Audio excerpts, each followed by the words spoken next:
Long ago, in a kingdom that no longer exists, lived a princess who was a sorceress. Not far from the royal palace, an old priest dwelt in a small cottage.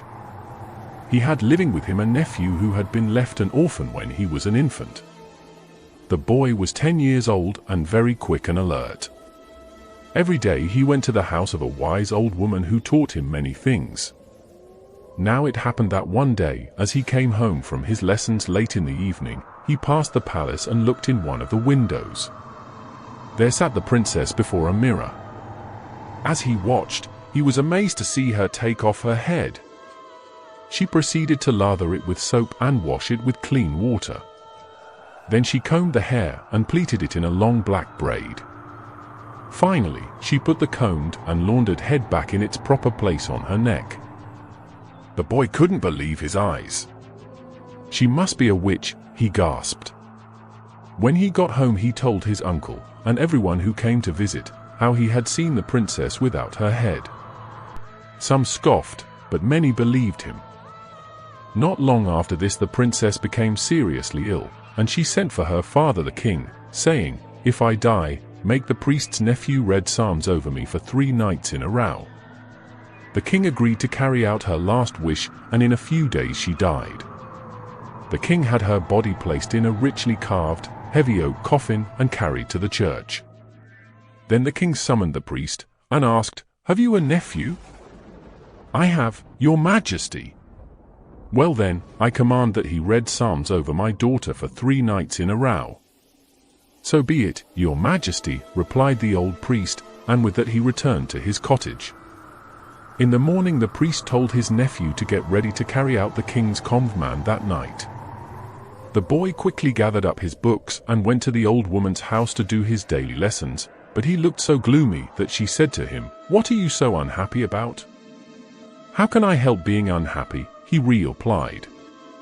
"Something terrible is going to happen to me tonight." "What do you mean by that?" "Speak up now, and tell me the truth." "Well, Granny, if you must know, I've got to go and read psalms over the dead princess. But I know she was a witch and I'm afraid." "I knew she was a witch long before you did," said the old woman. "But never you mind. If you do exactly as I tell you, there will be nothing to fear. Here, take this knife." "Good. Now, when you go into the church tonight, trace a circle around yourself with the point of the knife, then read from your book of Psalms. Whatever you do, don't look behind you. Whatever happens, whatever horrors appear, do not look up, but go on reading.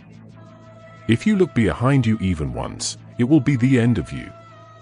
That evening the boy went to church and traced a circle around him with the knife, just as the old woman had instructed him. Then he opened his book of Psalms and began to read. It was dark and lonely.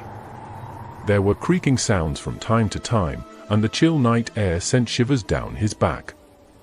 But he stood there reading and not looking once behind him. Then the clock began striking midnight.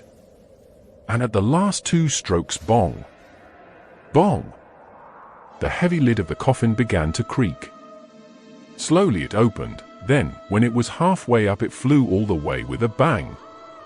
The princess leaped out, her eyes gleaming ferociously, her face pale, and her nails like claws of a wild beast. "Now I'll teach you to go peeping through my windows, and telling the world what you saw," she snarled.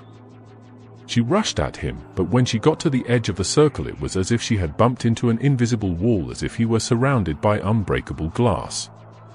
The princess howled and shrieked and gnashed her teeth, she roared and moaned and stamped her feet, but she could not get at the boy.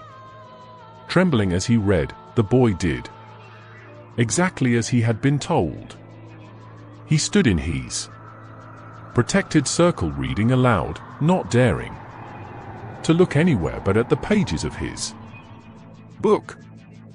Finally daybreak came, and the princess hurried back to her coffin and pulled down the lid with a crash. The next night everything happened in exactly the same way as on the first night, but the priest's nephew was not as afraid because he felt he was safe. He kept reading until dawn, and in the morning he went to the old woman for his lessons, as usual. She asked him, "Well, have you seen any horrors?" "Yes, Granny," he said. "It will be even worse tonight," she declared. "But do as I have told you, and no harm will come."